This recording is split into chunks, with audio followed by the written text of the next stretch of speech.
Tonight, dear friends, we drift together into a time before clocks marked the hours on castle walls, before potatoes claimed their throne across European tables, into a world where one humble root fought slowly, quietly for its place in history. You find yourself standing in the gentle embrace of morning mist, your boots heavy with damp earth, gazing upon weathered rows of turnips half buried in the soil. They appear unremarkable, perhaps even uninspiring, yet they remain steadfast, and they will greet you again tomorrow. Somewhere beneath this soggy patch of medieval ground lies the gentle saga of the European turnip. This pale, modest vegetable once sustained armies, puzzled nobility, and gathered strange folklore for something that grows in darkness. You may not survive this episode entirely awake, and that feels perfectly natural. Before you settle deeper into comfort, consider leaving a gentle like if this journey speaks to you, and perhaps subscribe if these quiet tales bring you peace. Share your corner of the world and the hour in the comments.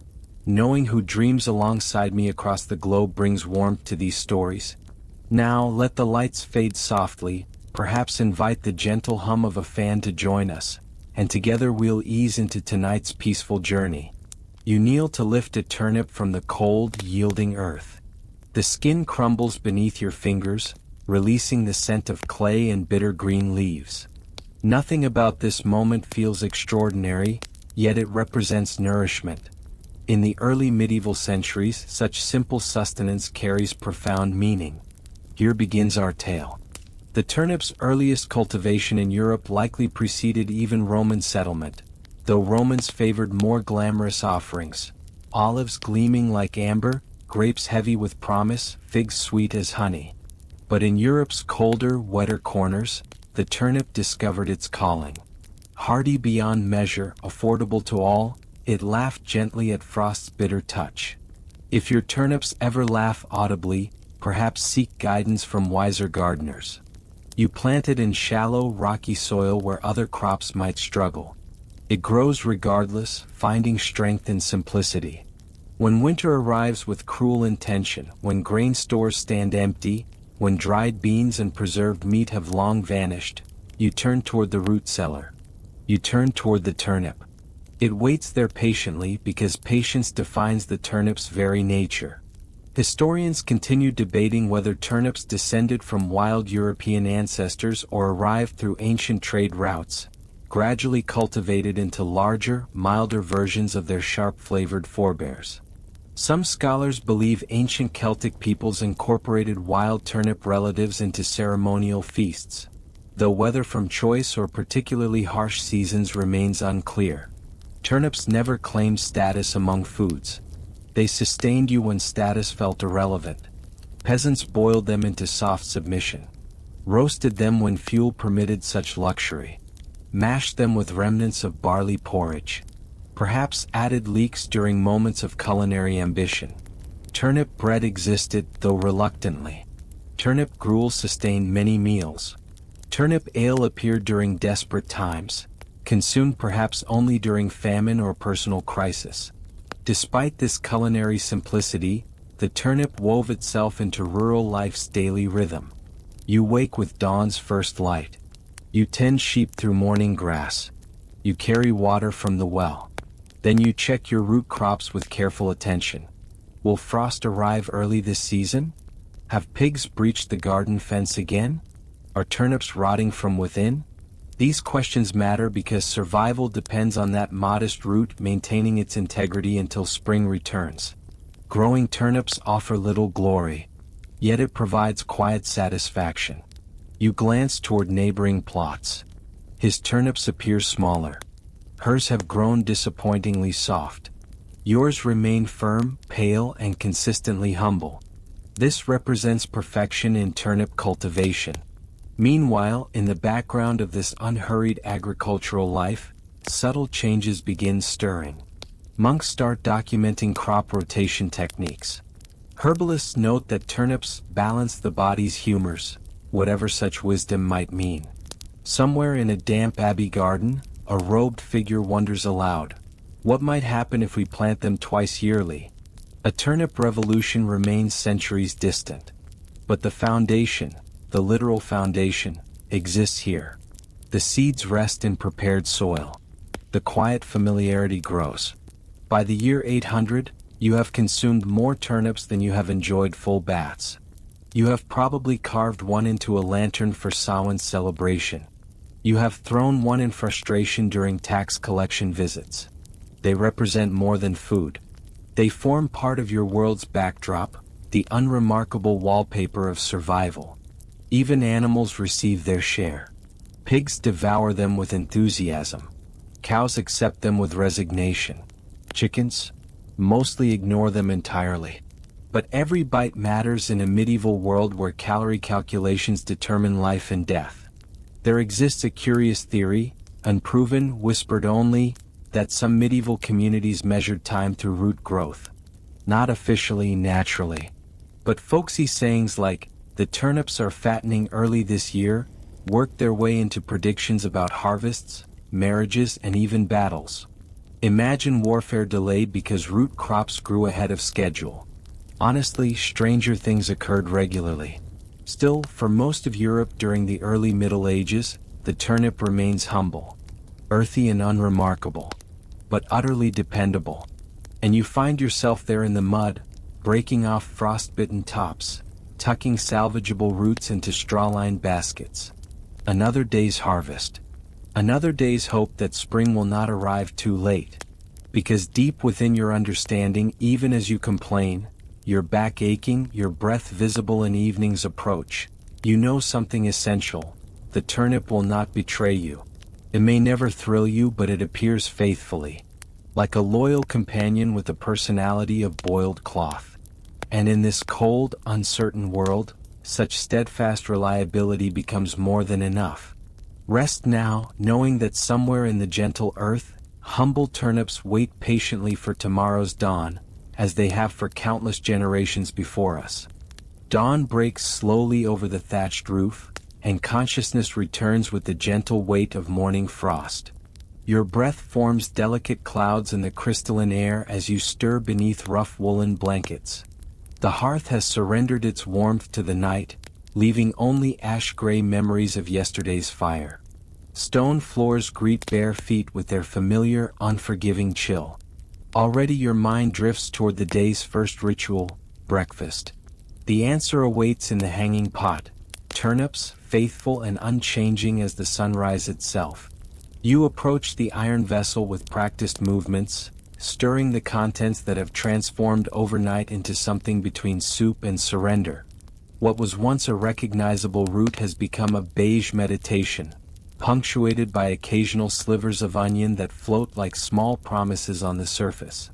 The wooden ladle feels smooth in your palm, worn by countless mornings just like this one. The aroma rises, earthy, honest, tinged with the faint sourness of time. You taste, and the flavor settles familiar on your tongue.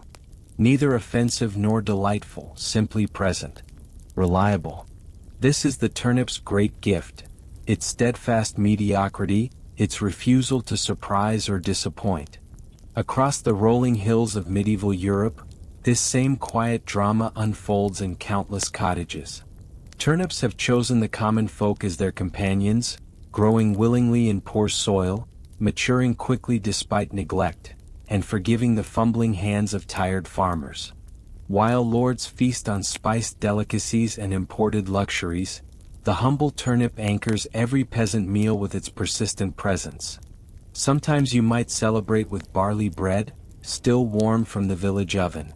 Perhaps a wedge of hard cheese appears, or wild greens gathered from the forest's edge. But the turnip remains constant, watching over your bowl with the patience of an old friend who asks nothing in return.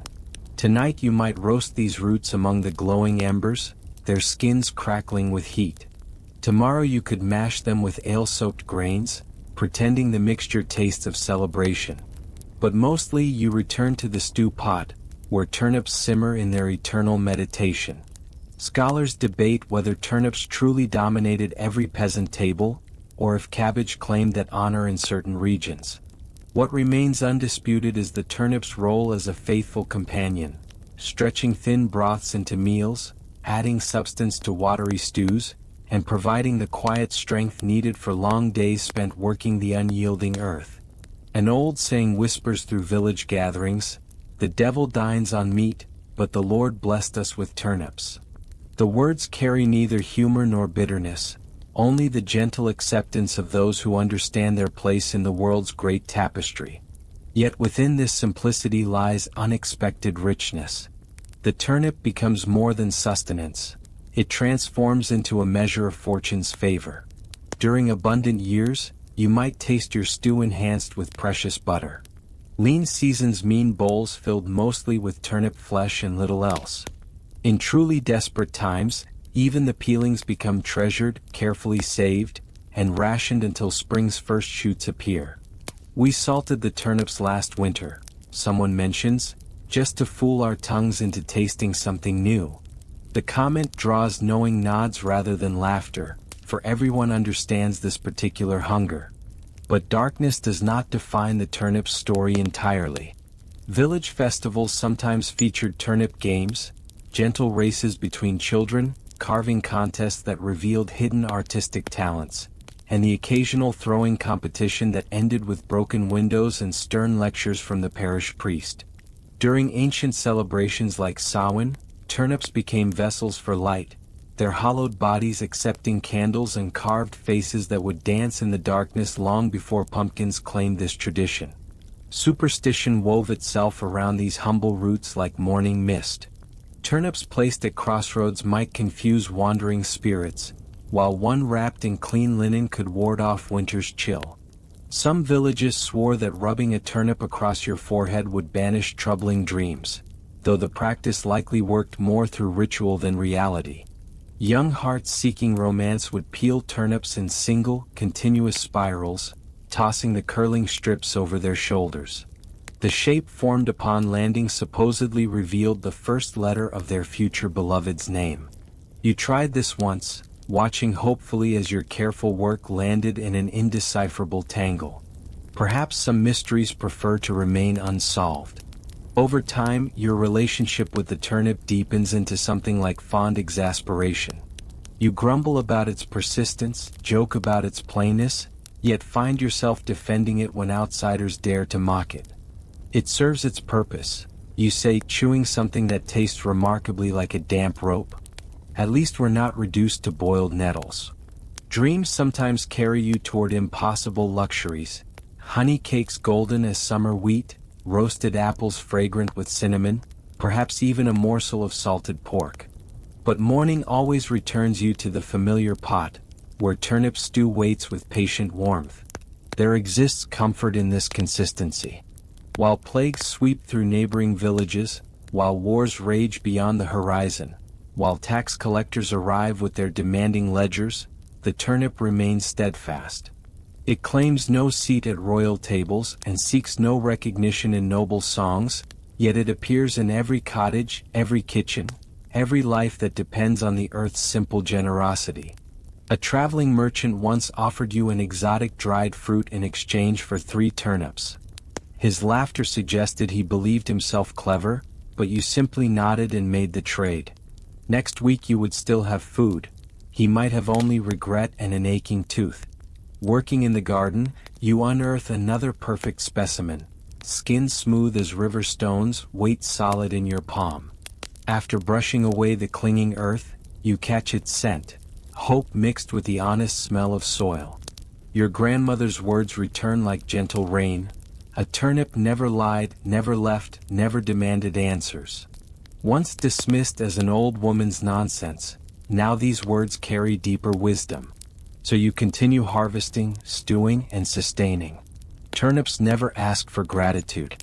The abbey bells drift through the valley like whispered secrets, their deep bronze voices carrying tales of devotion across rolling hills. Long before the ancient stones come into view, their gentle chimes reach your ears, a sacred rhythm that has marked the hours for countless generations.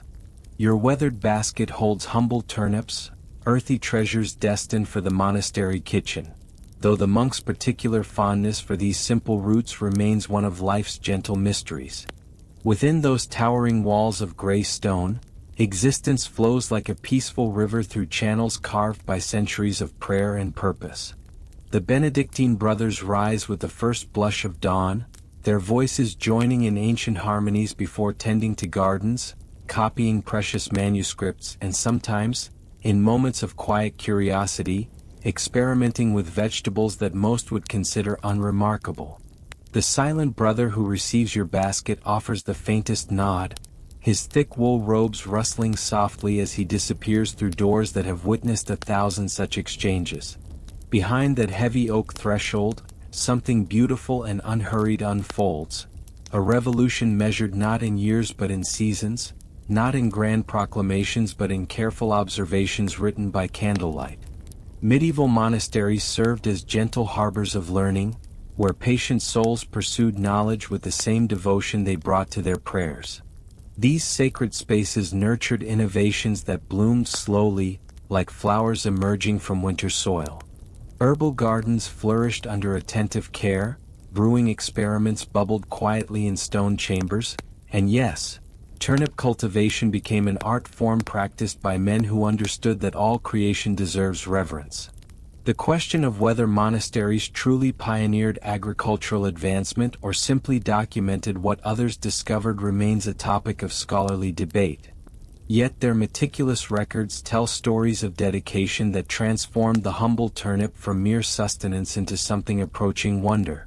Brother Elric discovered that rotating turnips with beans and rye brought forth more abundant harvests.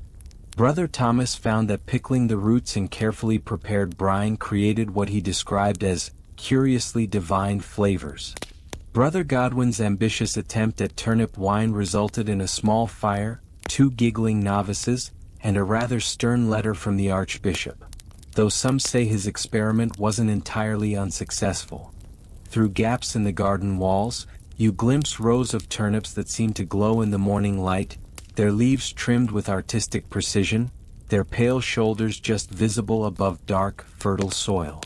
These vegetables bear little resemblance to the chaotic, weather-beaten bulbs that struggle in common yards. Here, each plant receives individual attention, careful observation, and something that might be called love. The monks' conversations drift on the gentle breeze. Interspacing with mustard plants repels the troublesome rootworm, one observes thoughtfully. Another adds, the flavor becomes notably less bitter, sweeter, even pleasant to the palate.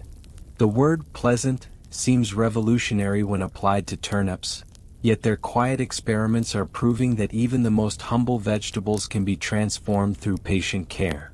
The monastery kitchen fills with aromas that shouldn't exist, lentil pottage enriched with herbs, flatbread warm from stone ovens, and roasted turnip dishes prepared with actual seasoning and intention. While delicious might be too strong a word, these meals carry the unmistakable quality of thoughtfulness, as if someone had pondered how to honor rather than merely endure their ingredients. Beyond the cloistered walls, turnips represent survival, sustenance wrested from reluctant soil through necessity. Within these sacred confines, they become subjects of gentle inquiry, recipients of careful attention that transforms both vegetable and gardener.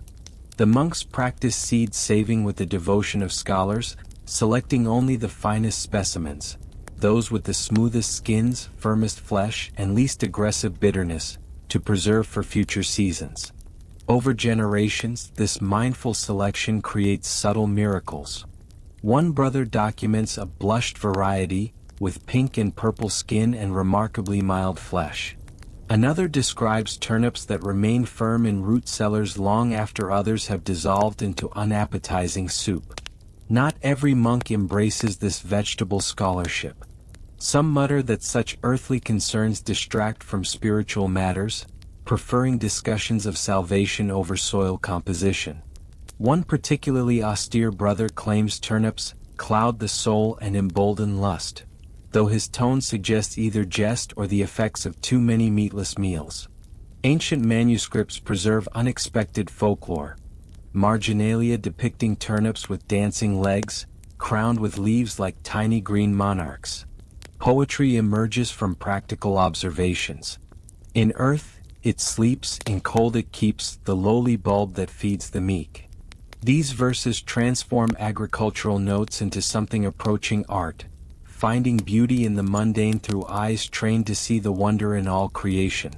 The monk's careful measurements fill parchment pages, planting depths, germination schedules, watering frequencies. They catalog knowledge in a world where most farmers rely on intuition and inherited wisdom. The turnip becomes their gentle teacher, revealing secrets to those patient enough to listen. When traveling monks arrive from distant provinces, they bring tales of turnips that grow flat and wide, perfect for slicing into soups, or seeds that mature in half the usual time. Knowledge spreads like ripples in still water, carrying improvements beyond monastery walls through casual conversations, shared recipes, and carefully folded seed packets exchanged in taverns. Gradually, imperceptibly, your own turnips begin to change.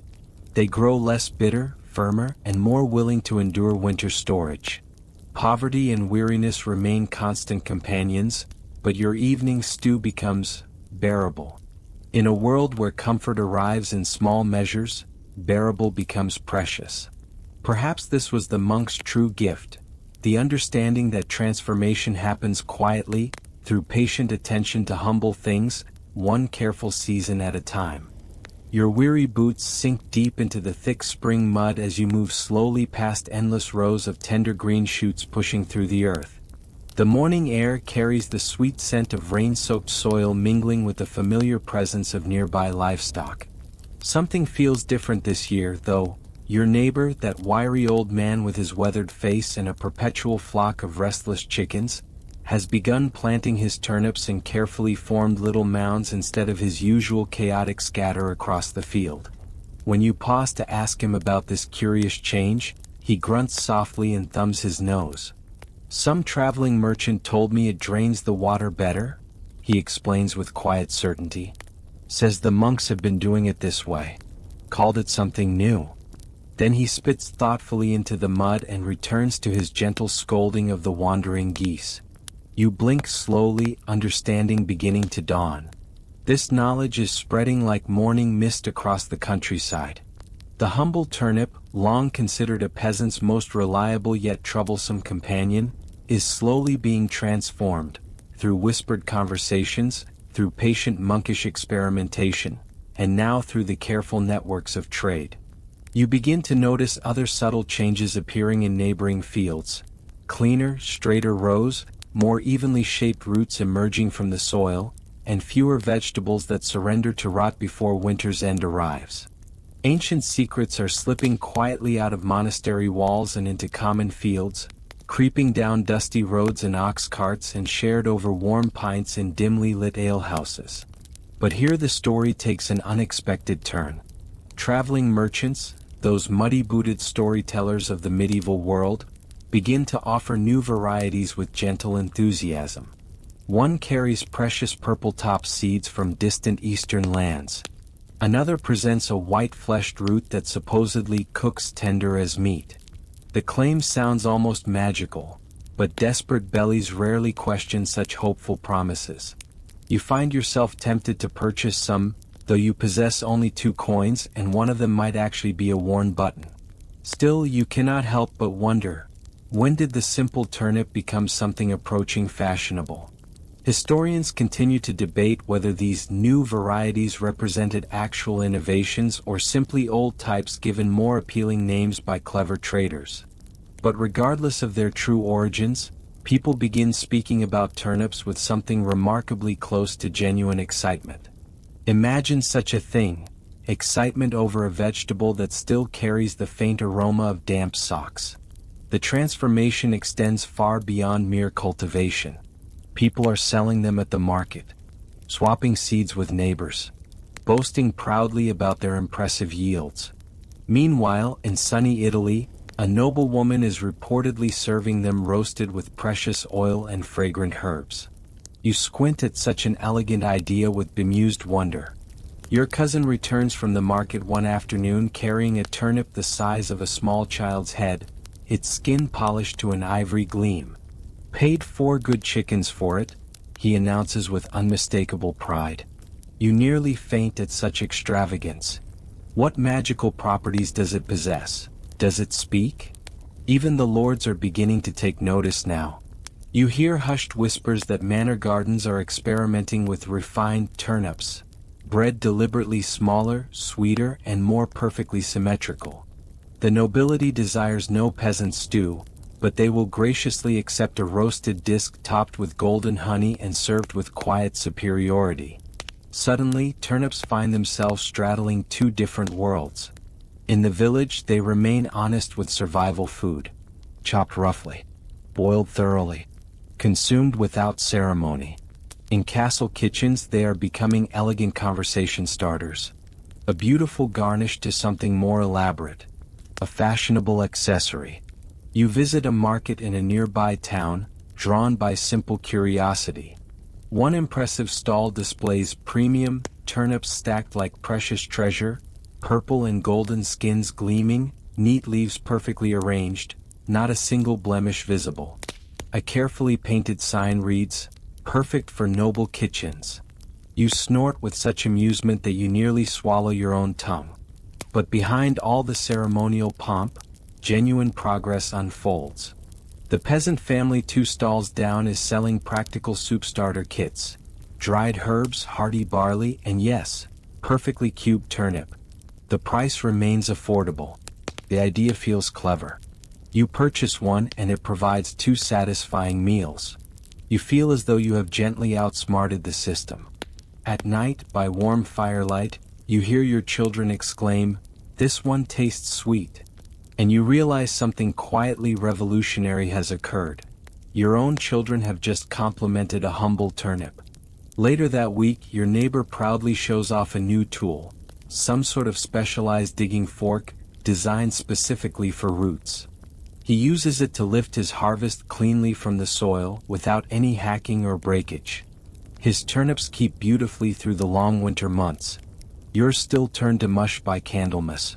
And then, during Sunday's church sermon, something unexpected occurs. Just as the Lord tends the delicate soil of the soul, the priest says with gentle authority, so must we cultivate wisely. He pauses meaningfully. Rotate your crops carefully. Let the land breathe deeply. Several heads nod with understanding.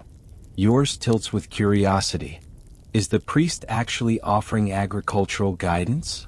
The answer is yes. The church is slowly recognizing that fewer famines means fuller pews. Some monasteries send knowledgeable envoys to teach better planting techniques. Resistance still exists naturally. Old men declare, the old ways worked perfectly fine, as their garden yields shrivel into disappointing despair. But even they sneak curious peeks at the new varieties, pinching the leaves, pretending not to care deeply. You do care. Because now your evening stew is not merely tolerable, it is genuinely good. Not every single day. Not in every bowl. But sometimes when everything aligns perfectly, you dip your wooden spoon into something warm and rich and you smile contentedly. Not because it is fancy, but because it is yours, grown smarter, grown better. And so the turnip, ancient, humble, underappreciated, rises gently. Dawn arrives with frost painting delicate patterns across your window, and familiar ache settling into the hollow of your back. Winter breathes harder this year, pressing against the walls with icy fingers. The fire whispers low in its hearth, the bread has grown stubborn and hard, and your boots have begun their slow surrender to time. More holes than leather now, more memory than protection. Yet when you descend into the root cellar's cool embrace, something unexpected unfolds in the darkness below. Your fingers reach through the rustling straw, half expecting to discover another soft disappointment, another reminder of winter's patient cruelty. Instead, they close around something firm and cool, a turnip sitting there like a quiet promise kept, intact and fresh, wearing its resilience like a gentle smile. You lift it toward the pale light streaming through the cellar door. Here, in the heart of January's deepest cold, you hold something that tastes, not of defeat. This feels different somehow. The turnip's greatest gift, you realize, was never its flavor or its humble appearance. Its magic lived in stillness, in the art of waiting.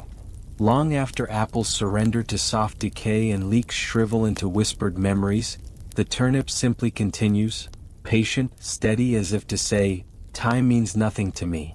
Something about this quiet endurance speaks to your soul, and awakens a respect you never expected to feel for such a simple root. Word travels softly through the village, carried on winter winds and shared glances.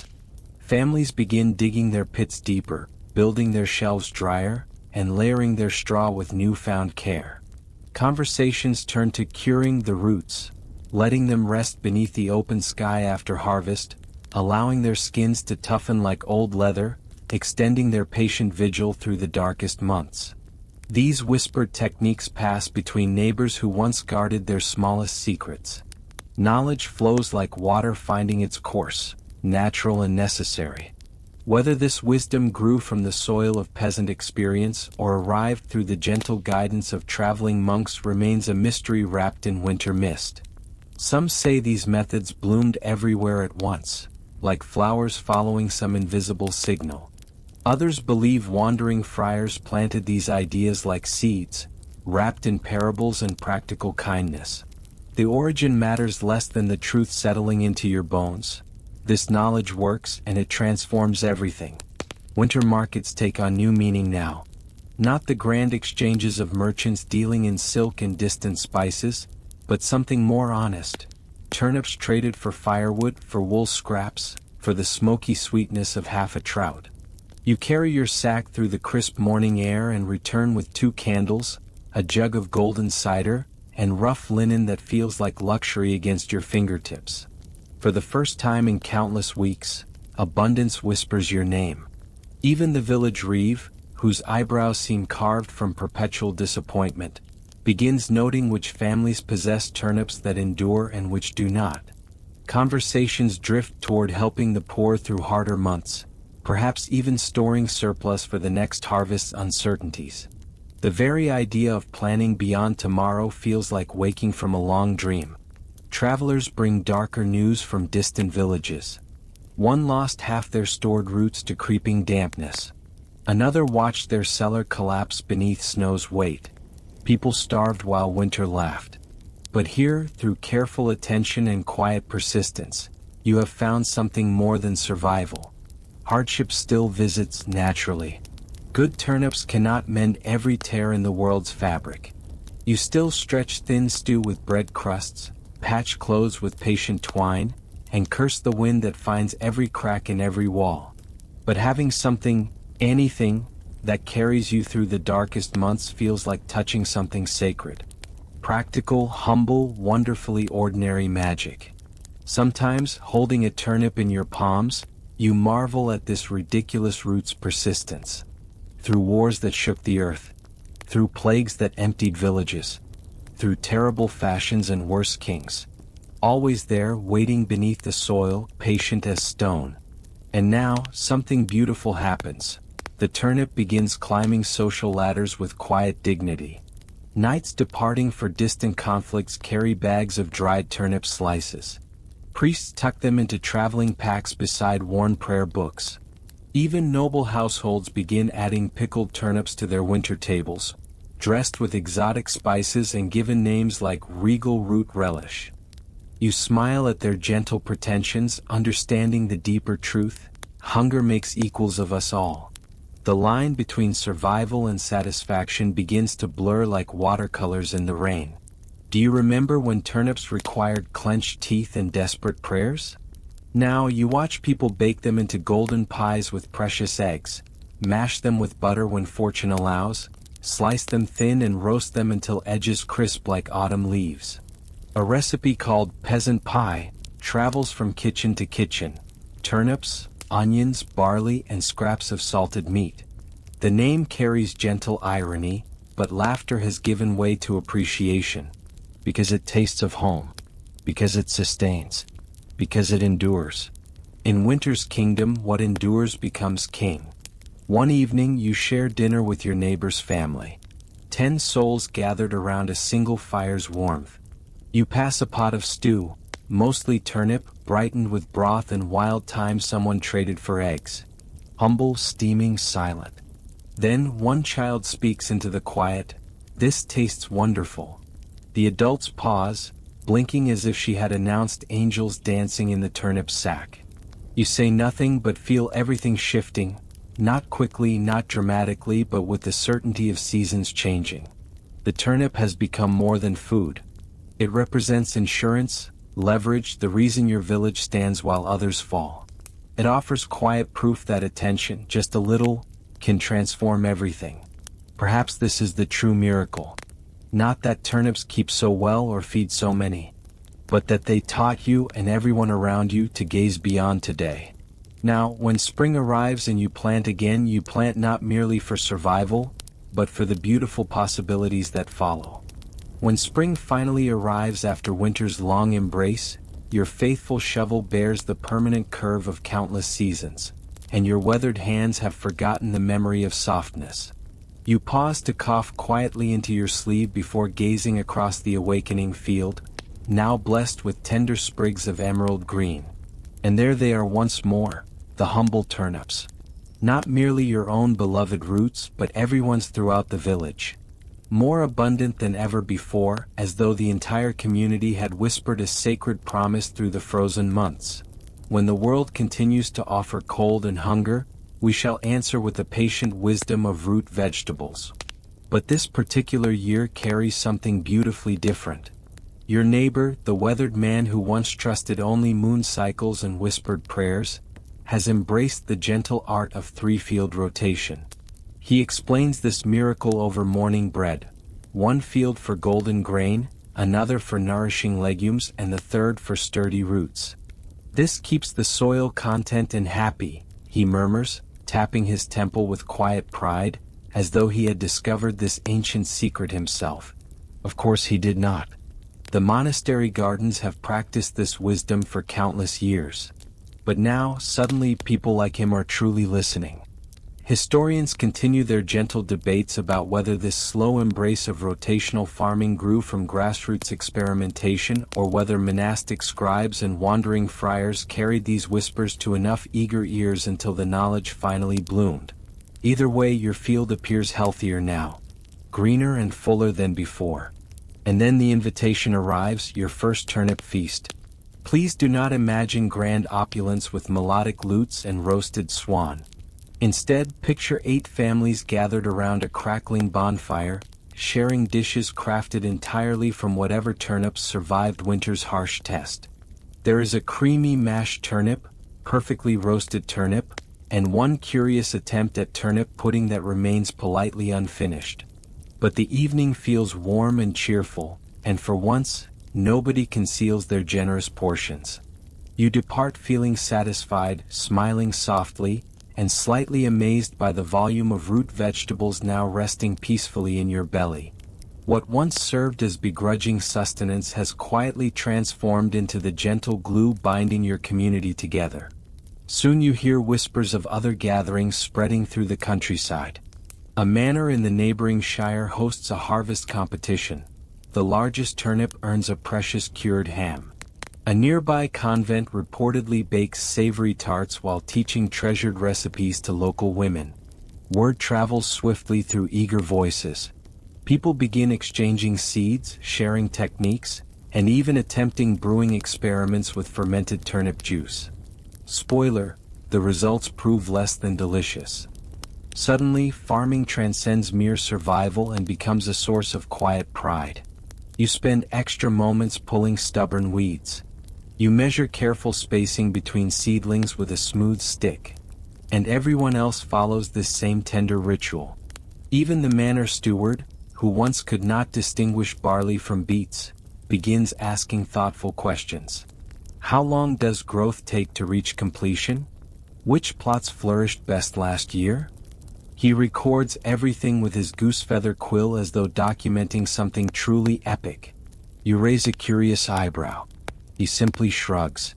The Lord desires proper records. Apparently, landowners have observed that peasants who rotate crops and dig more intelligently earn better rent, create fewer problems, and, most importantly, survive longer. Fewer revolts mean greater peace. Meanwhile, you continue experimenting with quiet determination. You have begun slicing some turnips thin, drying them on flat stones, then rehydrating them in warming soup. This technique may not be revolutionary, but it reduces cooking time and conserves precious firewood.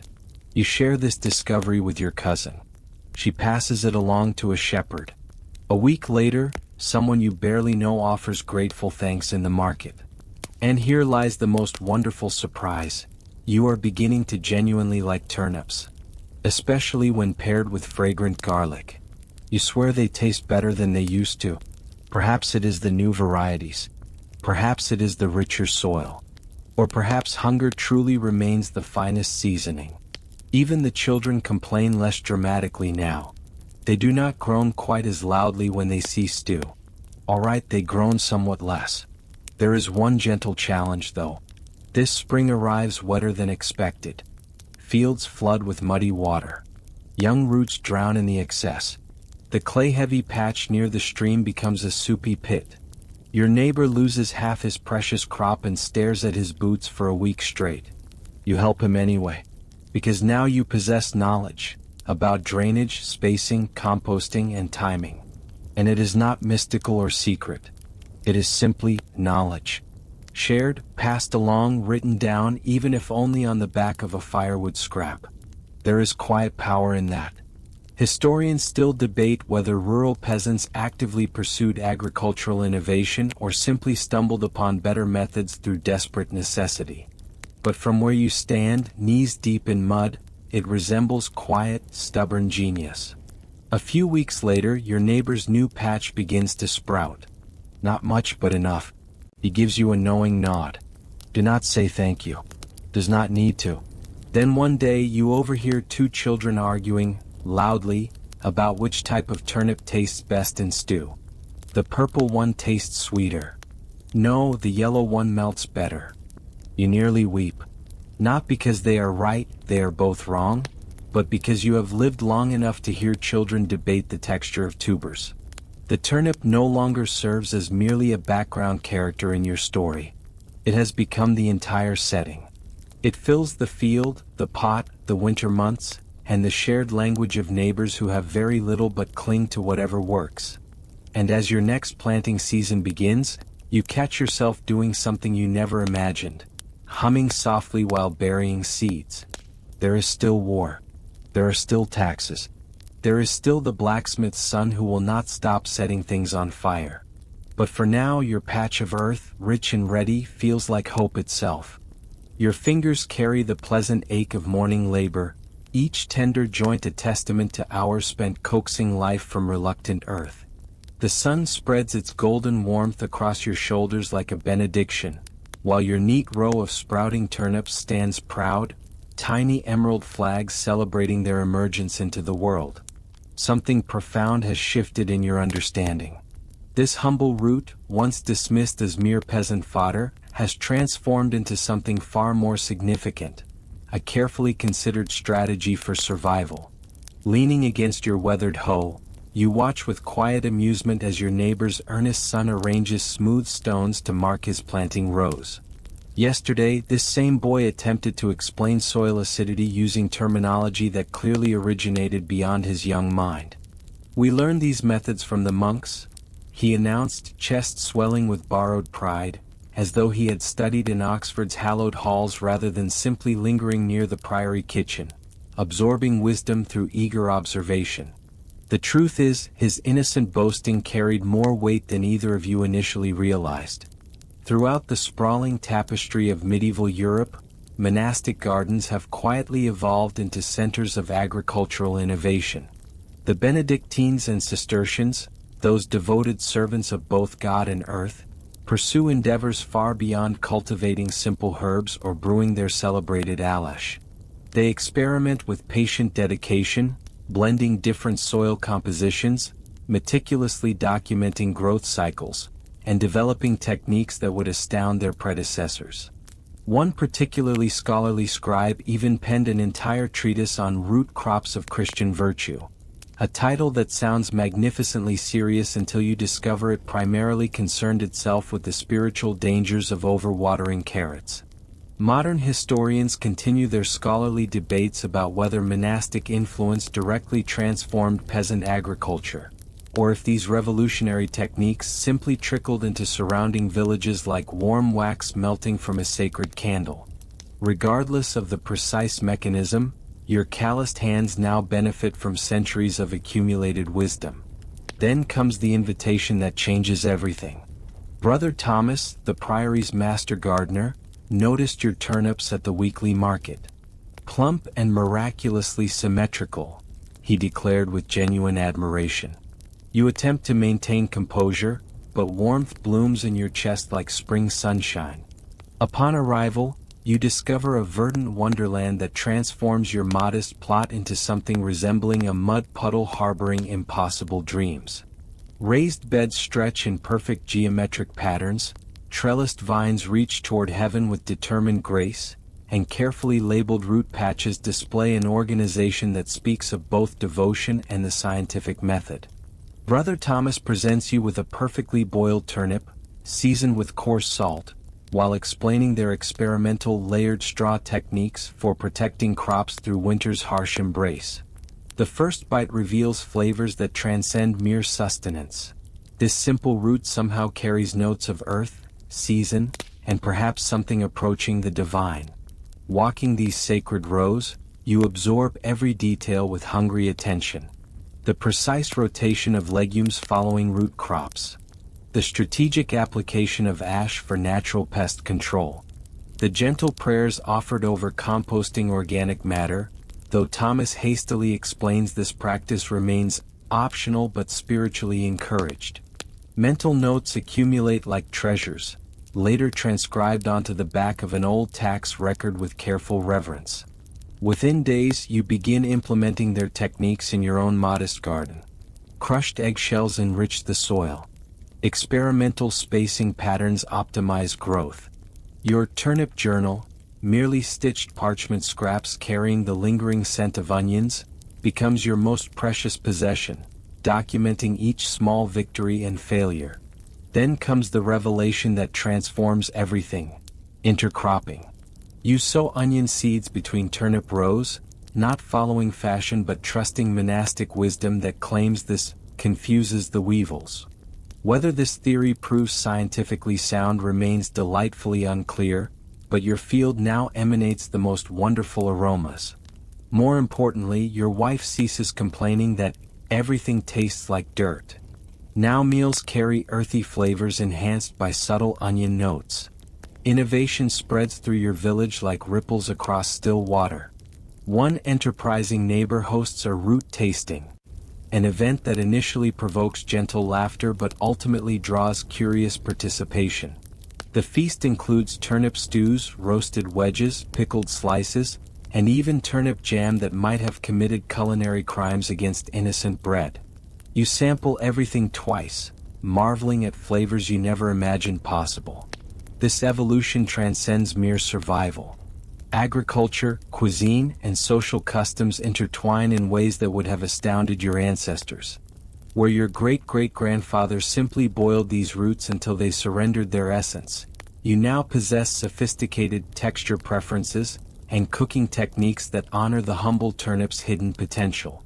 A traveling friar shares tales from distant German principalities, where a nobleman has established an entire turnip festival complete with colorful banners, competitive contests, and musicians who compose songs celebrating the noble root. Change moves slowly but inevitably, like seasons turning towards spring. At home, you carve a new drying rack from seasoned ash wood, arranging dried turnip slices like precious currency. Winter meal planning becomes an exercise in mathematical precision, calculating portions, extending supplies with beans and stale bread. One evening, your youngest daughter poses a question that stops your heart. Why don't we grow more things like turnips? She possesses only 6 years of wisdom, yet her innocent inquiry surpasses half the village council's combined insights. Her question echoes through quiet moments. If one overlooked root can transform winter survival, stabilize trade, inspire culinary creativity, and unite monks with mud-covered peasants in common purpose, What other miracles might await beneath the soil? In the golden hours of autumn, your hands move with the gentle wisdom of seasons past. There is no hurried panic in your movements, no desperate clawing at the earth. Instead, you walk between the rows like a careful shepherd, your weathered fingers reading the subtle language of root and soil. Each turnip speaks to you of readiness, some firm and dense with promise, others still dreaming beneath the surface. The manor steward arrives on his dappled horse, a scroll unfurling in the morning breeze like parchment wings. His eyes hold the careful calculation of ledgers and grain stores, yet beneath the bureaucratic mask, curiosity flickers like candlelight. He dismounts with the practiced ease of one who has measured countless harvests, countless hopes weighed against winter's approaching shadow. Your yield has doubled since the last turning of seasons, he observes, his quill scratching against parchment as he records the bounty of your labor. What magic do you practice here? Your shoulders rise and fall like gentle hills. Water flows when the sky withholds her tears. Weeds vanish while the plants still dream of tomorrow. Prayers rise that the earth's gifts might not return to dust. The journal remains your secret, its pages filled with careful observations. The wood ash scattered like stardust across the soil stays unmentioned. The onion companion plantings continue their silent work. Let him believe in mysteries beyond the reach of ink and understanding. But then the steward's voice carries news that ripples through the autumn air like stones cast into still water. Across the rolling countryside, turnip harvests flourish with unprecedented abundance. Wheat prices dance like autumn leaves in uncertain winds, while livestock in the northern territories succumb to mysterious ailments. Yet beneath the earth, the humble turnip thrives with quiet determination. Manor houses across the region whisper of changing plans, fewer barrels of salted meat for winter storage, more faith placed in the earth's patient offerings. Scholars in distant halls will debate whether this transformation springs from economic necessity, environmental wisdom, or simply the gradual recognition that roots endure while flesh fails in damp cellars. Whatever forces guide this change, you have become part of something larger than your small plot of consecrated ground. Even the merchant caravans notice this shift in the world's appetite. Their usual questions about eggs and dairy give way to curious inquiries about root vegetables and preservation methods. One traveling trader, his wagon heavy with exotic treasures, offers a clay vessel of cinnamon, precious as gold dust, in exchange for your finest produce. Your acceptance comes swifter than his finishing words. That evening, as twilight paints the sky in shades of memory, you add a careful pinch of aromatic spice to your simple turnip mash. The flavor transports you to realms of bewildered royalty, confused perhaps, but touched by something approaching grace. Yet transformation never arrives without its shadows. Some villagers grumble like distant thunder, insisting the land was never meant to nurture such delicate offerings. Whispers of witchcraft follow your early harvest like smoke, while others declare your perfect turnips bear the mark of dark enchantments. One morning, dawn reveals the cruel evidence of jealousy, 2 rows trampled beneath deliberate boots, the work of human hands rather than wandering beasts. You repair the damage in contemplative silence, understanding that progress often awakens the sleeping dragons of envy. Still your spirit remains unbroken. Seeds flow like small blessings to the tanner whose fields vanished beneath river silt. The baker's wife learns the art of pickling turnip rinds, transforming waste into tangy treasure. Your cottage hosts a humble feast where every dish celebrates the earth's patient gifts, though the turnip jam continues its valiant war against bread's expectations. Then winter descends with the sudden finality of a closing door. Snow falls like a benediction of silence, covering the sleeping fields in crystalline peace. Roads become impassable rivers of ice, cellars grow teeth of frost, and the world contracts to the small circle of what you have prepared. But this year, preparation has transformed from hope into certainty. Baskets overflow with dried slices that catch lamplight like amber. Jars stand in patient rows, their contents preserved against hunger's approach. Pre-mixed stews hang in cloth bundles, waiting to bloom into nourishment at the touch of fire. Most precious of all, your firewood stands ready in neat columns, eliminating the desperate winter bargains of seasons past. The cold settles over your cottage like a familiar blanket, but within these walls, warmth reigns supreme. The pot simmers with fragrances that speak of comfort, turnip root, onion and garlic weaving their ancient spell. Steam curls upward along the rafters like incense. Your wife's smile carries the weight of exhaustion but also the lightness of security. This is not wealth in gold or jewels, but something far more precious, the absence of fear's cold touch. Something else remarkable emerges from this winter's embrace. Historians in their distant towers will debate the sources of this turnip resilience. Whether geography smiled upon certain settlements or whether intentional adaptation guided their survival. But as you ladle warm stew into worn wooden bowls and watch your youngest child's face brighten with nourishment, the answer whispers itself. Knowledge paired with patience, root vegetables wedded to stubborn persistence. In the evening's gentle embrace, while sleep drums its fingers against shuttered windows, you sit with your journal spread before you like a map of tomorrow. Numbers dance across the pages, yields calculated, new techniques sketched, diagrams drawn for indoor drying shelves. You have never considered yourself particularly clever, yet this ink upon hide tells a different story entirely. The next day brings the steward's return, his message carrying the weight of recognition. His lordship desires a winter fair, complete with prizes for finest livestock, clearest cider, and most remarkably, best root crop. You mean a turnip competition? You ask, wonder threading through your voice. His grin spreads like a sunrise. It seems you have started something extraordinary.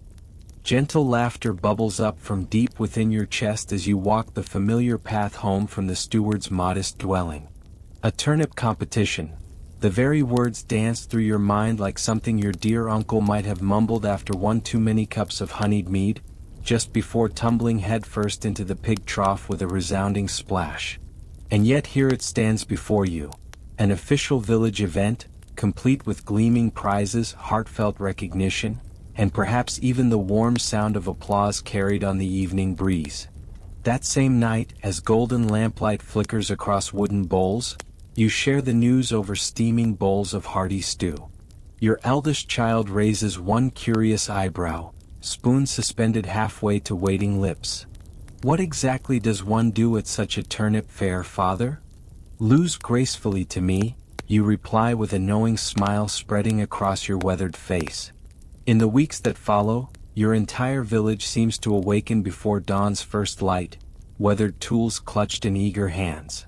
These neighbors are not simply digging through rich, dark earth, they are sculpting dreams from the soil. Some carefully trim delicate roots to appear more pleasing to the eye. Others measure thick girth with the precision of jewelers examining precious gems. Even the miller's youngest boy begins painting his prized turnips with golden beeswax, hoping to make them shine like buried treasure. You find yourself tempted to mention that such coating will only hasten their decay, but why disturb this beautiful magic? The morning of the fair arrives, and the manor grounds transform into something almost unrecognizable. Colorful banners flutter and snap in the crisp autumn air. Sturdy wooden tables groan beneath the impressive weight of turnips in every imaginable size and hue.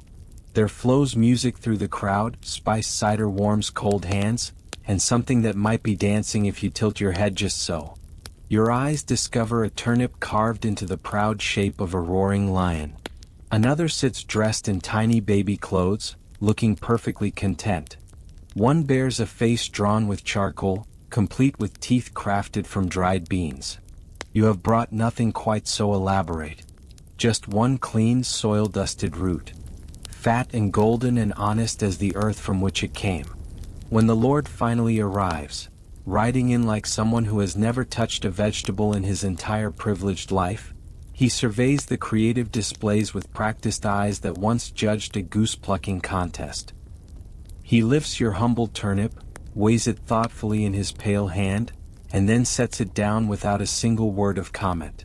Later, as the sun begins its descent, they announce the winners with a great ceremony. The bean-tooth creation takes second place. The lion wins recognition for most original design. And you? You receive first place for best overall crop. The prize includes 1 silver coin, a cloth ribbon of deepest blue, and more than a few meaningful stares from fellow villagers. Not all of them are particularly friendly. Success, you have learned, has a curious habit of painting targets on backs. But that very night, as you hang the precious ribbon above your stone hearth, the warm glow of crackling fire makes it gleam like a sacred relic. Historians still argue whether fairs like this grew from grassroots enthusiasm or were carefully orchestrated by lords seeking to boost village morale and food security. Either way, they spread like wildflower seeds on spring winds. Within 12 months, nearby villages host their own celebrations. Root competitions, stew-making contests, and even storytelling gatherings themed around humble vegetables.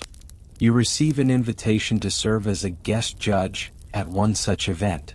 You decline with gentle politeness, partly because autumn planting demands your attention, but mostly because you know how peculiar it would feel, sitting upon a chair made of hay, pretending to possess great wisdom about parsnips. Still, the cultural shift flows through your community like a quiet river. Children no longer groan at turnip dinners. Cooks trade cherished recipes like whispered secrets. A wandering bard even sings verses about Sir Turnip of the cold nights, which makes your youngest daughter laugh until milk squirts from her nose. More importantly, land use begins changing throughout the region. You overhear the steward mention how fields once reserved only for oats or grazing now feature neat plots of root vegetables. Not massive expanses, just intentional spaces. As if people are learning to trust the ground in entirely new ways. Or perhaps learning to trust themselves. And it extends beyond peasant farmers. Even some nobles begin dabbling in this earthbound art. The abbess from the neighboring county writes a letter boasting of rare violet-skinned turnips grown in raised beds with goose-feather mulch. You wonder if that might be an elaborate metaphor. It proves not to be. She sends a detailed sketch. They look remarkably smug. Meanwhile, your own patch continues evolving. You construct small windbreaks from woven branches. You install a drainage trench lined with smooth pebbles. After a monk at the last fair swore it saved his roots from destructive rot. It works beautifully. But not everything unfolds perfectly. This season brings something new, leaf blight. Black patches appear on your otherwise perfect greens. It spreads with alarming speed and your first instinct whispers of panic. You want to burn everything, to flee, to blame witchcraft. But instead you visit the priory. Brother Thomas nods with grim understanding. Boil garlic in water. Let it sit overnight. Spray the leaves before dawn. Prayer remains optional. You follow his wise advice. It works. By harvest time your yields prove lower but strong. You host a smaller feast, more subdued, yet wonderfully cozy. You teach a new game where children sort roots by shape, piglet, goblet, and wizard's nose. Your youngest always cheats. It has become a beloved tradition.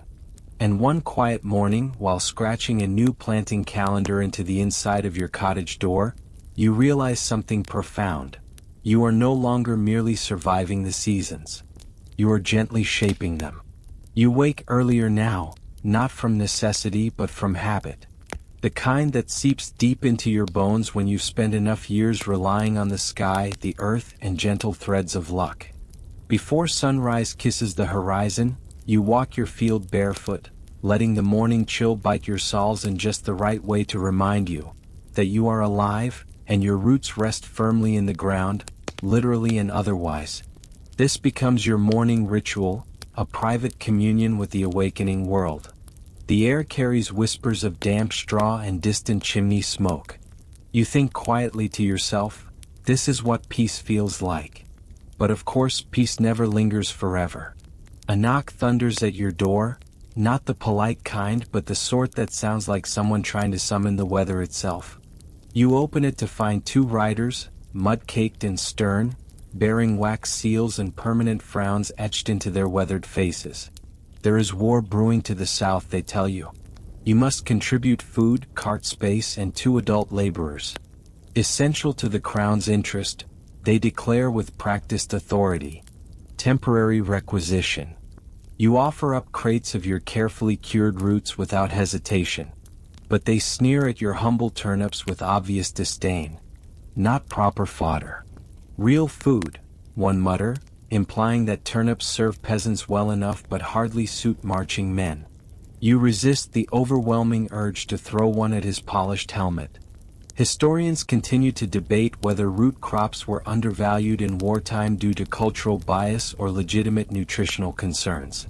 You suspect it stems mostly from pride. Nothing else stores as reliably, cooks as quickly, or grows in such stubborn, unforgiving soil. Weeks drift by like autumn leaves. Troops pass through your village. Villagers mutter anxiously among themselves. Fields get trampled under heavy boots. Suddenly, what had been a peaceful agricultural revival felt like watching a dam break. Your soil, once sacred to your heart, becomes just ground again, flat and exposed to the world. You consider skipping the next planting cycle, letting the earth rest and recover. But then a boy arrives at your door. Young and thin, wrapped in a cloak far too big for his small frame, he carries a rolled scroll and something unexpected, a turnip. The scroll declares requisition complete, no further demands. The turnip has been lovingly carved into a little man holding a tiny flag. You cannot help but laugh with genuine delight. It turns out that one of your pickled jars traveled all the way to a distant siege camp. The soldiers loved it beyond measure. They called it battle mash, and said it kept better than dried meat while being gentler on their teeth. Suddenly, your humble roots are receiving attention once more. You receive an invitation to give a demonstration at the Abbey School. Panic floods through you. You are not a scholar, merely a muddy-fingered turnip whisperer. But they offer warm bread and sweet cider, so you accept with nervous gratitude. You stand before a dozen students, some squinting at you like you are an unusual exhibit, others already half asleep in the afternoon warmth. You teach them how to test the soil with their tongues. Yes, truly, sour means too much iron lurking within. You demonstrate the careful sniff test for spoilage. When you say the words mushy bum rot, they finally burst into laughter. You return home feeling oddly taller than before. Several months later, a monk visits your humble dwelling. He is writing a treatise on food security and wishes to include your methods in his scholarly work. You suggest he speak with the widow down the lane. She possesses the real genius with stews. But he insists on hearing your story. You end up sitting by flickering candlelight for hours, describing how you learned to listen to the roots. He nods as if receiving sacred scripture. Historians continue to puzzle over how knowledge passed between peasants and clerics in the late medieval period. You know the answer. One conversation at a time, usually over something warm and vaguely oniony. That winter, your ribbon above the hearth collects dust. Not because you no longer value it, but because you no longer need it to prove anything to anyone. Your pantry speaks eloquently for itself. So do your neighbors one by one. They stop asking how, and start saying, "Look what I have accomplished."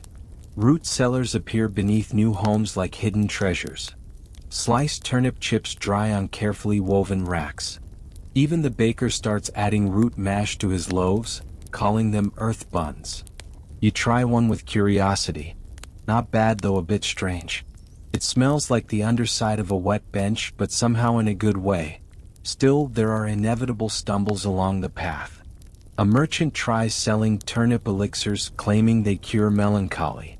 People buy them eagerly. People regret them quickly.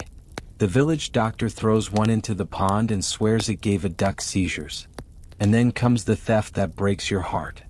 One morning you discover your best plot stripped completely clean, not a single root remaining. No footprints mark the earth, just a few snapped stems and a carved token, a crude wooden beetle. It bears the symbol of a traveling group known for herbal remedies and occasional unauthorized borrowing. You feel angry and hurt but not defeated. You begin again with quiet determination. You write down everything learned from that stolen plot in your weathered journal. You dig a little deeper than before. You try a new watering schedule. You add crushed eggshells to the soil, a trick overheard from a grumpy hedge which 2 winters passed. And the earth responds with gentle generosity. Your new crop grows smaller, certainly, but sweeter and more compact, ideal for long storage. You start calling them keepers. The name sticks like honey. Soon, folks from neighboring regions come asking for your method, not demanding but asking respectfully. They bring warm bread and golden honey. One even brings a hand-drawn map and a satchel of dried pears as an offering. You teach them everything you know, not because you are noble or generous by nature, but because you remember the hunger. There comes a gentle morning when strangers no longer approach your garden gate with mere curiosity dancing in their eyes. Something deeper has awakened, a quiet reverence that settles around your humble plot like morning mist. They move as pilgrims might, treating your weathered compost pile as sacred ground, your simple tools as instruments of ancient wisdom. The letter arrives wrapped in protective waxed cloth, carried by careful hands across 3 townships. Merchants have heard whispered tales of your keepers, those precious roots that hold their sweetness through winter's harsh embrace. Would you consider sharing this bounty, they wonder, in exchange for fine linen, precious salt, and seeds from distant gardens?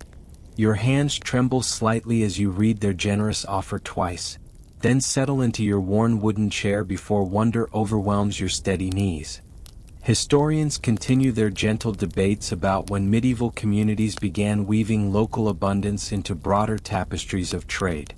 Such scholarly discussions feel distant now, especially when you remember that merchant who once dismissed your humble turnips with careless laughter. Today he offers salted herring in exchange for 50 carefully packed crates of your golden treasures. You whisper your cautious agreement into the morning air. The practical details unfold like origami, complex, delicate, occasionally frustrating. Barrels become intimate acquaintances through necessity. Your faithful cart surrenders twice to rutted roads and heavy loads. One precious shipment surrenders to spoilage when someone stores it too close to the smithy's blazing forge. Yet persistence carries you forward, step by measured step. 3 crates of your finest roots, nestled in protective straw and wrapped in quiet prayers, begin their journey to distant markets. They disappear from merchant stalls within 2 sunrise cycles. Something profound awakens in the discovery that people treasure food which remains wholesome past the 3rd dawn. This simple truth opens doorways you never imagined walking through. Reinvestment becomes your gentle meditation. The new storage shed rises with proper airflow dancing through its walls. Drying and curing roots transforms into careful batches, each one a small experiment in preservation.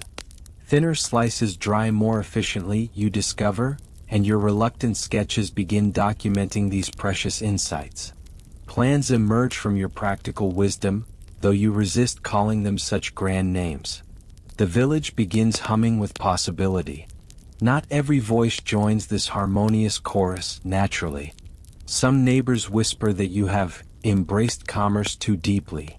Others murmur about keeping sustenance sacred rather than profitable. One frustrated soul hurls a rotting turnip against your cottage wall, though his aim falters and the missile lands softly in your compost. Months later, it sprouts into perfect green promise, creating poetry from frustration. Solitude gently releases its hold on your daily rhythms. The widow cultivates a second garden plot behind her cottage. The cobbler, surprising everyone, begins nurturing roots in clay vessels between crafting shoes. Even the local priest weaves farming wisdom into Sunday sermons, using metaphors that echo your own quiet mumblings while digging. Let your heart become like the turnip, he proclaims, buried deep, remaining humble, yet brimming with sacred potential. Your cider catches in your throat the first time his words reach your ears. News drifts across your borders like autumn leaves. Famine grips territories to the west. Flooded fields stand empty and granaries echo with emptiness. You send several crates anonymously, bound with rough twine and carrying no expectations of gratitude. None arrives directly, though someone carves "Bless you, root folk" into roadside tree bark months later. During an evening walk, you pause before these grateful words, a smile spreading across your weathered face like a sunrise. Historians debate whether this period birthed communal agricultural identity or simply reflected gratitude for reliable sustenance. Either way, root folk becomes an affectionate term that reaches your ears with increasing frequency. The word feels earthy, inclusive, and somehow perfect for this growing community of soil tenders. Then the invitation arrives like unexpected sunshine. A royal steward, dressed in formal livery and bearing official letters, requests your presence at a gathering of agricultural minds. This conference will bring together nobles, monks, and farmers with a shared purpose. Transportation, private quarters, and unlimited meat pies await your acceptance. That final detail makes you pause with genuine temptation dancing in your thoughts. You accept their generous offer. 4 days of travel reveal unfamiliar landscapes, some fields thriving with health, others cracked and struggling. Their pain resonates in your bones. Neglected soil announces itself through the wrong shade of green and opportunistic weeds. The monastery hosting this gathering rises from stone and silence. Your boots echo through halls that have known more Latin than laughter across their centuries. You meet kindred spirits, a coastal woman who swears by kelp-fertilized parsnips, and a one-eyed gentleman with theories about singing to seedlings. Notes flow between eager hands. When your turn arrives, your voice wavers slightly at first. Once, growing turnips meant simply avoiding death. Gentle laughter ripples through the assembled listeners. Now, cultivating them means choosing to live beautifully. Suddenly, every ear turns toward your weathered wisdom. You share knowledge about soil rotation, garlic spray remedies for blight, and even your cart-breaking adventures. Your daughter's drawing of a turnip castle, where roots dwell in perfect harmony, becomes the event's beloved mascot. They invite you to return next year. Agreement spills from your lips before their sentence concludes. Returning home, you discover your storage shed cleaner than memory recalls. Your eldest child has begun recording weather patterns on precious parchment scraps. She asks permission to attempt a vertical growing frame next season. Though the concept remains mysterious, your proud nod comes without hesitation. Seasonal rhythms return like faithful friends. Not because you need reminders of humble beginnings, but because gratitude fills your heart completely. Before dawn breaks, rain awakens you. Not the gentle whisper of spring showers, but the firm, purposeful drumming of water against hard earth. The sound carries weight, promising transformation. You rise slowly, listening to this ancient rhythm, counting heartbeats as you always have, 30 seconds of stillness, then checking for wind. There is no wind tonight. Only steady rainfall and distant thunder rolled like whispered secrets across the horizon. A smile finds your lips. Good for the roots, though perhaps troublesome for worn leather boots. You venture outside anyway, drawn by something deeper than habit. Your field stretches before you, transformed into something almost magical in the pearl-gray light. The wet earth gleams like burnished copper, while heavy green leaves bow gracefully under their crystal burden. Golden straw mulch peeks through here and there, completing this masterpiece painted with nature's most humble palette. Within moments, you are thoroughly soaked, yet somehow profoundly grateful. Rain means growth, even when it disrupts the day's careful plans. Returning to your weathered shed, you discover something that makes your heart flutter. Another letter, carefully tucked beneath a wooden bowl filled with root vegetables. This one arrives from a young man who calls himself Eli of the Flats. He writes of reading your teachings, studying your diagrams, and attempting your methods in his own small plot. Enclosed is a turnip carved into a tiny boot, bearing his family crest with endearing precision. The gift is entirely unnecessary and completely treasured. His questions flow like a good conversation. Inquiries about soil balance, frost protection, and whether roots should reach deep or spread wide. You retrieve a scrap of parchment, carefully dry your hands, and begin crafting your response with the same attention you give your plants. Historians continue debating how individual farmers influenced knowledge transfer during those distant medieval centuries. You prefer action over argument, wisdom over debate. Your pen moves steadily across the page, adding sketches and corrections, even the occasional gentle jest. You tell Eli that deep roots always drink first, and warn him that neglected mulch becomes a grand celebration for slugs. You sign your letter, the Turnip Person, because dignity matters far less than connection. 7 days pass before a small parcel arrives. Crispy turnip chips and a heartfelt letter explaining how your advice saved his entire harvest. You hang this note above your hearth, beside a faded ribbon and a child's crayon drawing of a turnip wizard, wielding a hoe like some mystical staff. You have become something unexpected, something wonderful and strange. Neither simply a farmer nor quite a teacher, you have evolved into something more. A steward of earthbound wisdom, a shepherd guiding knowledge through muddy fields toward hungry minds. The villagers tease you with affection, their laughter carrying deep respect. They have begun calling your modest patch, the Root Academy. You do not correct them. But shadows sometimes gather where light grows brightest. A new bailiff arrives in the region, ambitious and sharp-eyed, the sort who sees taxation opportunities in every growing thing. He begins prowling local markets, asking pointed questions, speaking of levies and luxury produce. Luxury turnips. The phrase nearly makes you choke on your evening tea. Still, you exercise caution. Your records remain meticulous, your sharing generous, and your bartering fair. You invite the bailiff to share a root stew thick enough to support a standing spoon. He departs well-fed and pleasantly bewildered. Let him wonder about simple hospitality. Historians debate whether small farming communities adapted to centralized oversight through resistance or cooperation. You believe the answer lies in a good soup. Then something delightfully unexpected occurs.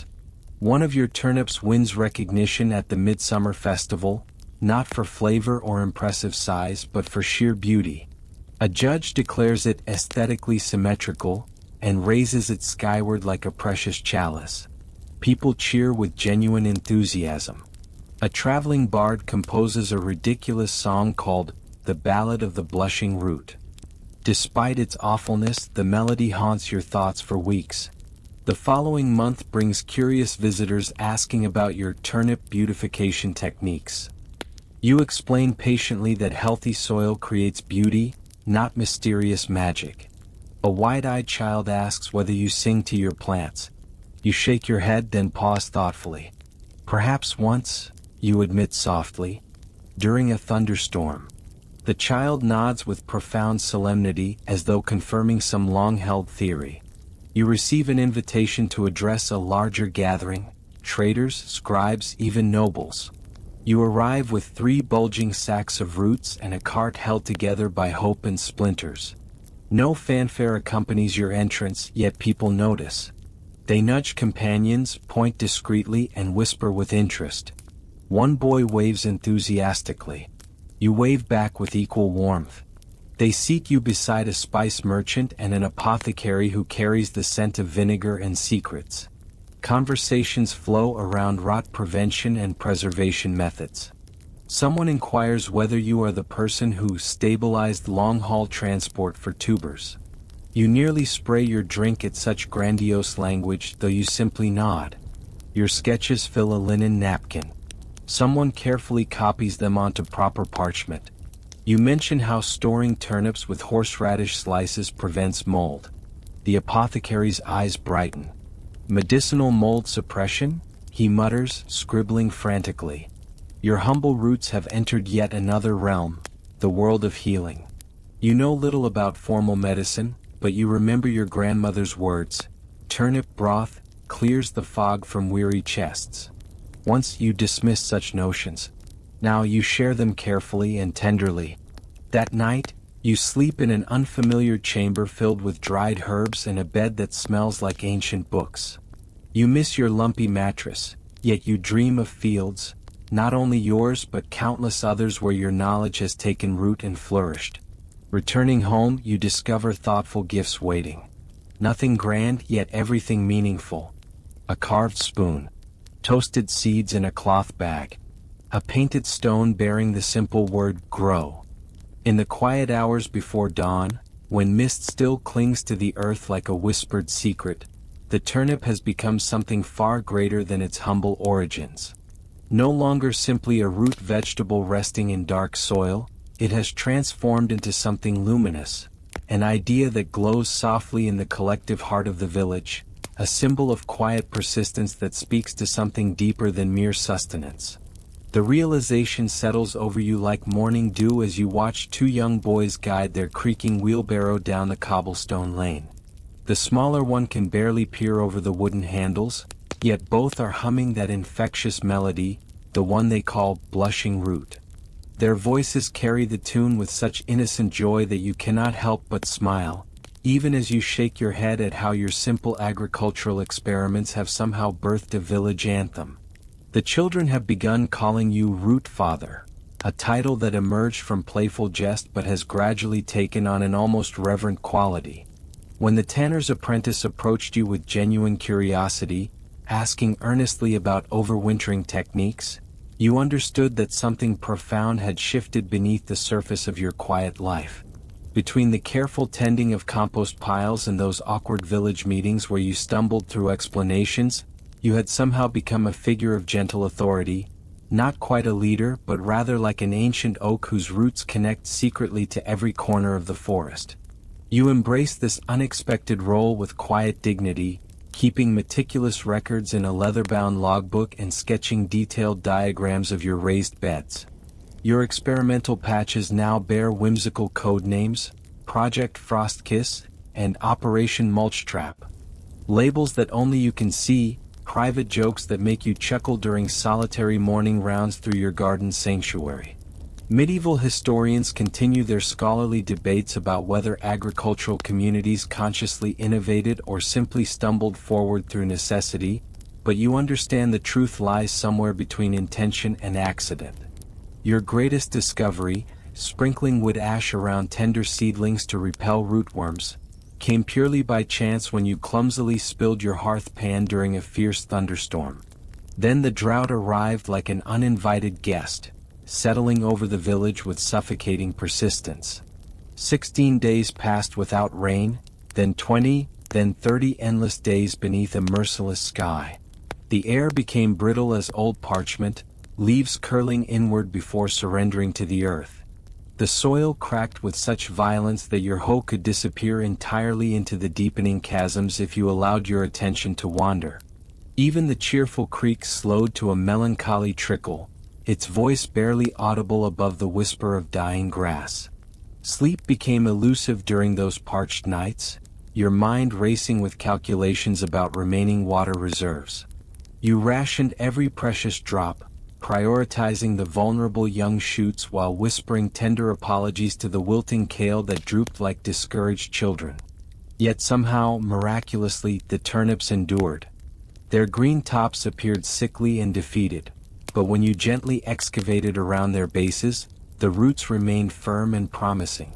Tight-skinned and patient, they waited like small buried treasures, holding fast to their faith in better days ahead.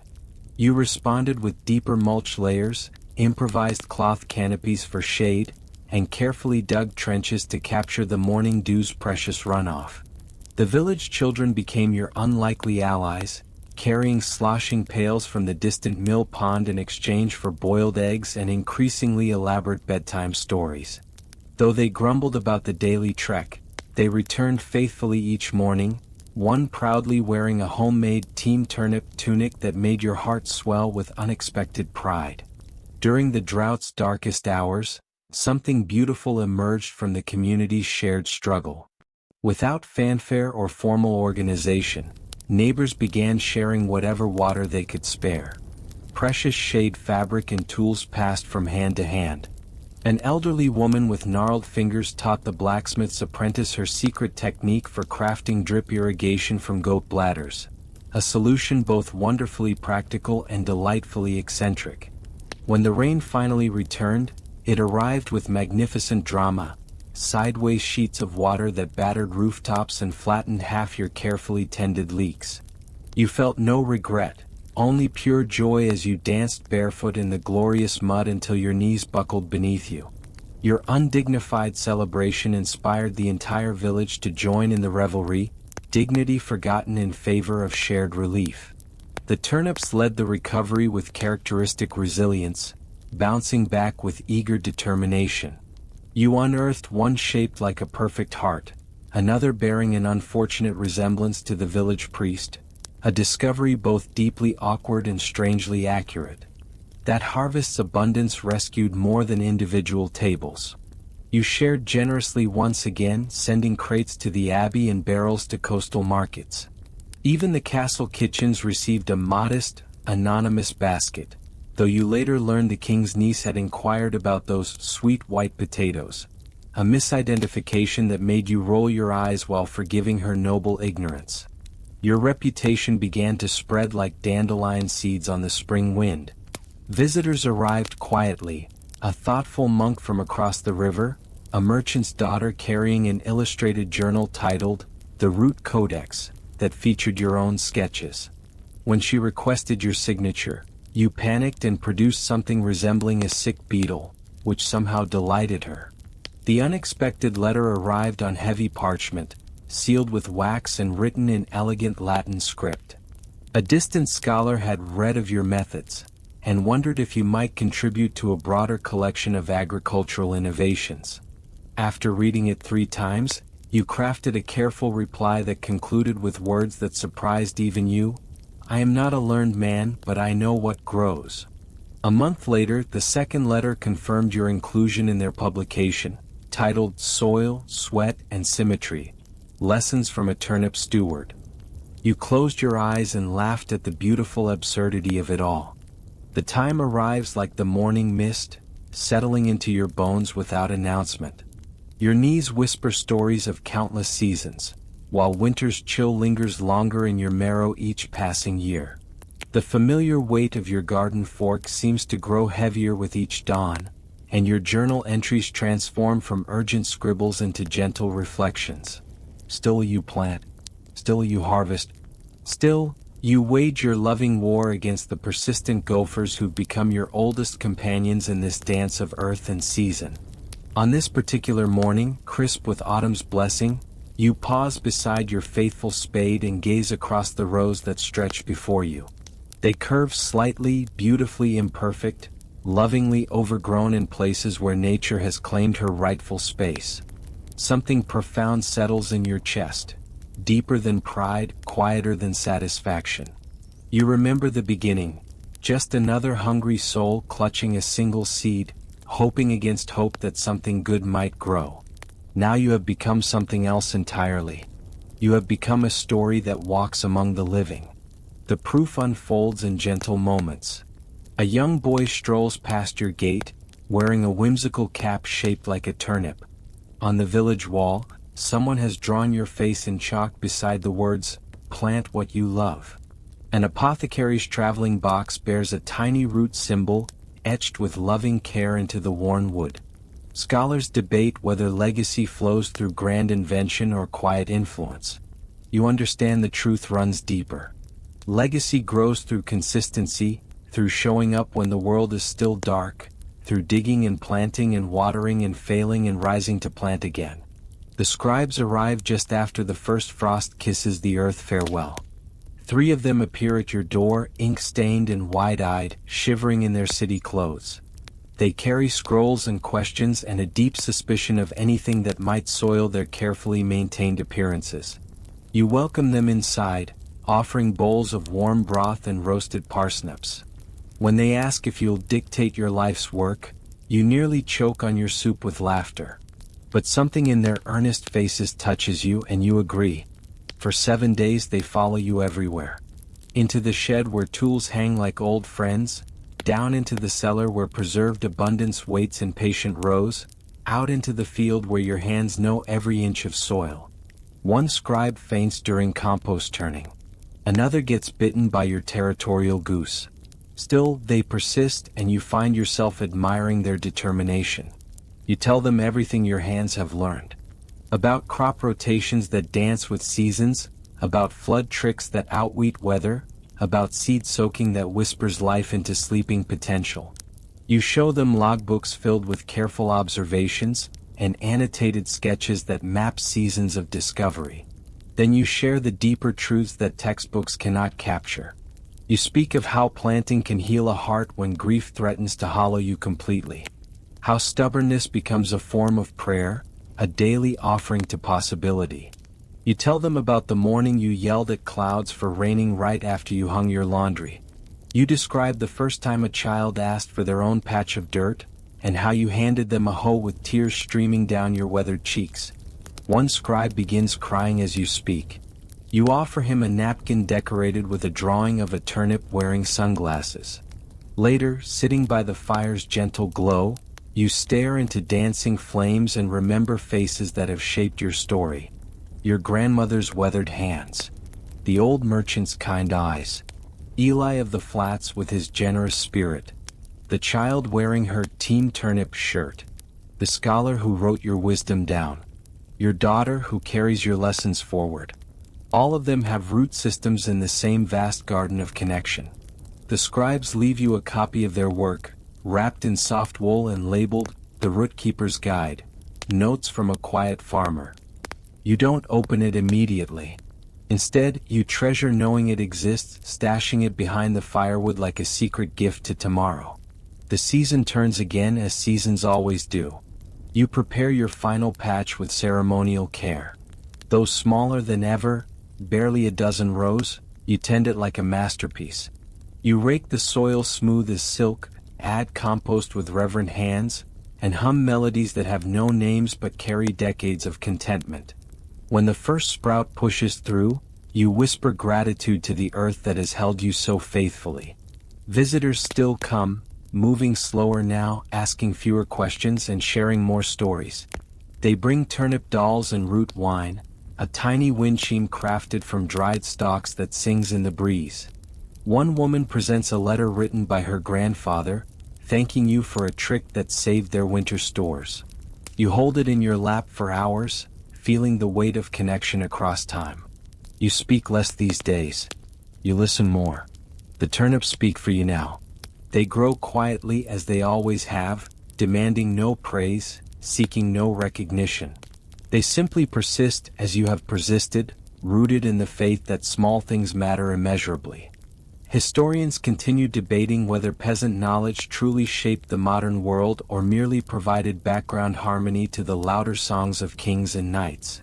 You know the truth with bone-deep certainty. It shaped everything that matters. Beneath every banner raised and every sword wielded, someone had to grow the food. Someone had to keep the fire burning. Someone had to believe that something as humble as a turnip could change the world. You walk your rows one final time that season, fingers grazing leaves like old friends, boots soft in the welcoming loam. You whisper their names, your silly nicknames for each resilient root. You smile seeing they're all thriving. You have done enough. Now you rest. The frost comes gentle this morning, arriving not with winter's usual drama but with the quiet grace of a whispered blessing. There are no thunderous announcements, no rattling shutters or harsh proclamations of the season's changing guard. Instead, it settles like a delicate veil across your field, casting a faint glisten along the windowsill that catches the first light of dawn. This is the kind of frost that teaches you how stillness can become its own sacred music. And this time something has shifted within you. There is no rushing, no frantic scrambling with burlap sacks under moonlight's urgent glow. No last-minute grafts or back-breaking trenching sessions that leave you breathless and aching. You simply stand at your window and watch, allowing everything to settle into its natural rhythm. The garden knows what to do now and has learned the ancient dance of seasons. A profound quietness has taken residence in your bones, a deep exhale you didn't realize you'd been holding for decades. Your days now unfold in unhurried moments, slow walks along the field's edge where your boots leave gentle impressions in the softening earth, afternoons spent in your favorite chair with its chipped armrest and creaky legs that have molded themselves to your body's contours. You sip something warm while the air carries the mingled scents of pine smoke and damp earth, a perfume that speaks of home and harvest's end. Yet even now, the turnips continue to surprise you with their irrepressible spirit. A few bold greens still push through the frost's delicate embrace, their leaves defiant against winter's approach. They seem to whisper, "We're not finished yet," and you find yourself chuckling at their determination.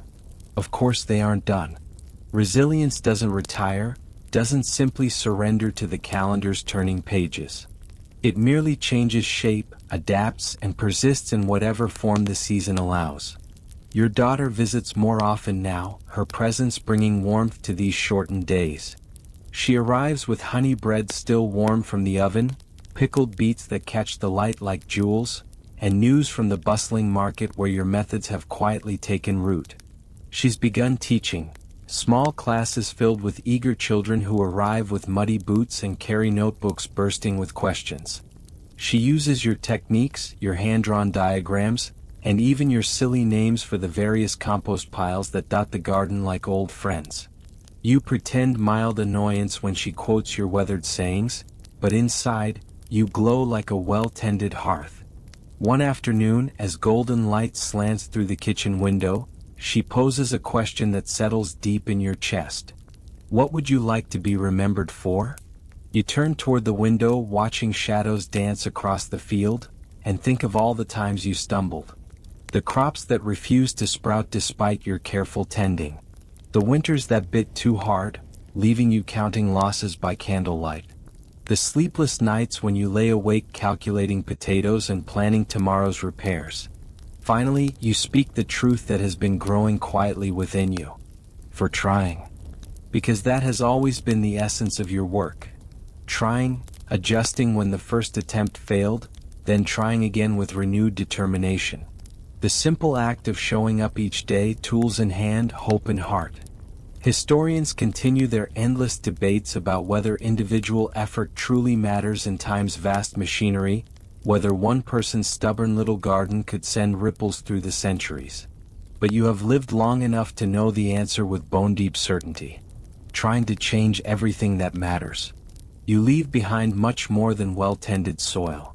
There are scrolls now, carefully preserved stories that capture not just your methods but your spirit. A recipe book stained with flour and marked with corrections in your careful handwriting.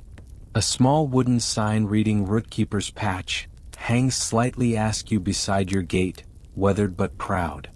Most telling of all, there's a well-worn trail beside your house, carved smooth by countless curious feet seeking wisdom. And in kitchens across the land, humble turnips now sizzle in pans and simmer in stew pots, sweetening tables in ways they never used to. People speak of them differently now, fondly, with laughter bubbling up from childhood memories, with stories that connect generations across time's flowing river. You have given them this gift, not because you were the most skilled farmer, but because you cared enough to listen deeply to the land's whispered teachings and found the courage to share those lessons with others who would carry them forward. As the snow begins to dust the last stubborn leaves, you settle beside your fire, a soft blanket warming your knees while your hands wrap around a steaming cup. You close your eyes and feel the world's gentle turning beneath you. Somewhere in the distance, a child digs their first uncertain furrow. Someone lifts a turnip from a rich earth and marvels at its perfect roundness. Somewhere, someone whispers a lesson they learned from you without even realizing where that wisdom originated. This is legacy in its truest form. This is the root, reaching ever onward through time's endless seasons. The frost settles deeper now, covering your garden in crystalline peace. You smile, knowing that beneath winter's quiet blanket, life waits patiently for spring's eventual return. Just as your teachings wait in the hearts of those you've touched, ready to bloom again when the time is right. Tonight, as you prepare for sleep, you feel the weight of countless seasons in your bones. Not as a burden but as a blessing. Each ache tells a story of morning labors, each weathered line on your hands maps a lifetime of gentle persistence. The fire crackles softly beside you, casting dancing shadows that seem to whisper of all the gardens yet to be planted. You'll never know but hearts you've somehow touched. You close your eyes and listen to the wind's lullaby through the eaves, carrying with it the promise that your work will continue long after your rest begins. Somewhere in tomorrow's dawn, another soul will kneel in the soil and remember something you taught them about patience, about faith, about the quiet miracle of growth. You have done your work well, root keeper. Now rest comes gentle like the frost itself.